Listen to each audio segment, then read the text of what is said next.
The Heroes of Olympus, Book 4, The House of Hades, by Rick Riordan. Chapter 56, Annabeth. Annabeth! Percy pulled her back just as her foot hit the edge of a drop-off.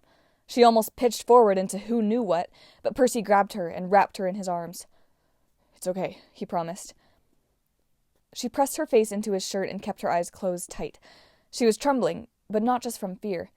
Percy's embrace was so warm and comforting, she wanted to stay there forever, safe and protected.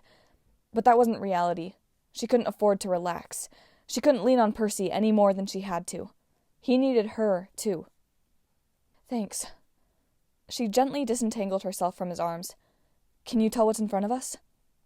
"Water," he said. "I'm still not looking. I don't think it's safe yet." "Agreed." "I can sense a river. Or maybe it's a moat. It's blocking our path, flowing left to right through a channel cut in the rock. The opposite side is about 20 feet away." Annabeth mentally scolded herself. She had heard the flowing water, but she had never considered that she might be running headlong into it. "Is there a bridge, or—" "I don't think so," Percy said. "And there's something wrong with the water.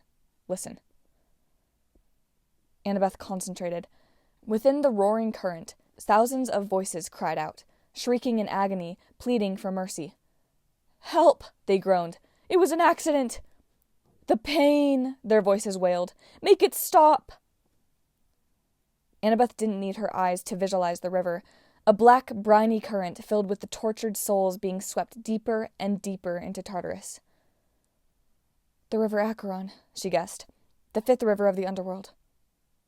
"I like the Phlegethon better than this," Percy muttered. "It's the river of pain, the ultimate punishment for the souls of the damned, murderers especially." "Murderers!" the river wailed. "Yes, like you!" "Join us," another voice whispered. "You are no better than we are." Annabeth's head was flooded with images of all the monsters she'd killed over the years. "That wasn't murder," she protested. "I was defending myself." The river changed course through her mind, showing her Zoe Nightshade, who had been slain on Mount Tamalpais because she'd come to rescue Annabeth from the Titans. She saw Nico's sister, Bianca D'Angelo, dying in the collapse of the metal giant Talos because she had also tried to save Annabeth. Michael Yu and Selena Biergard, who had died in the Battle of Manhattan. "You could have prevented it," the river told Annabeth. "You should have seen a better way." Most painful of all, Luke Castellan. Annabeth remembered Luke's blood on her dagger after he'd sacrificed himself to stop Kronos from destroying Olympus. "His blood is on your hands," the river wailed. "There should have been another way." Annabeth had wrestled with the same thought many times. She'd tried to convince herself Luke's death wasn't her fault. Luke had chosen his fate. Still, she didn't know if his soul had found peace in the underworld, or if he'd been reborn, or if he'd been washed into Tartarus because of his crimes. He might be one of the tortured voices flowing past right now. "You murdered him!" the river cried. "Jump in and share his punishment." Percy gripped her arm. "Don't listen." "But I know." His voice sounded as brittle as ice. "They're telling me the same stuff. I think this moat must be the border of Knight's territory. If we get across, we should be okay. We'll have to jump." "You said it was 20 feet." "Yeah, you'll have to trust me. Put your arms around my neck and hang on." "How can you possibly—" "There!" cried a voice behind them. "Kill the ungrateful tourists." The children of Nyx had found them. Annabeth wrapped her arms around Percy's neck. "Go!"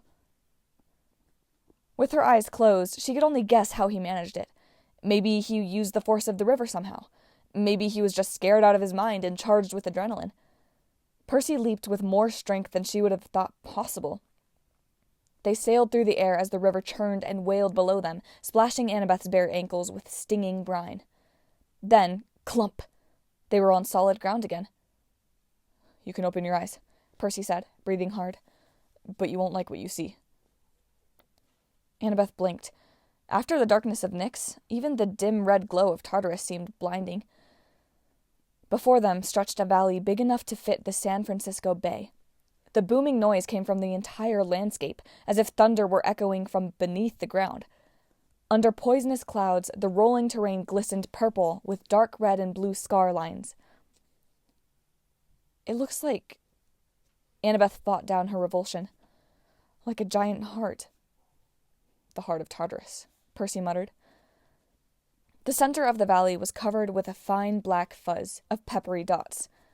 They were so far away, it took Annabeth a moment to realize she was looking at an army.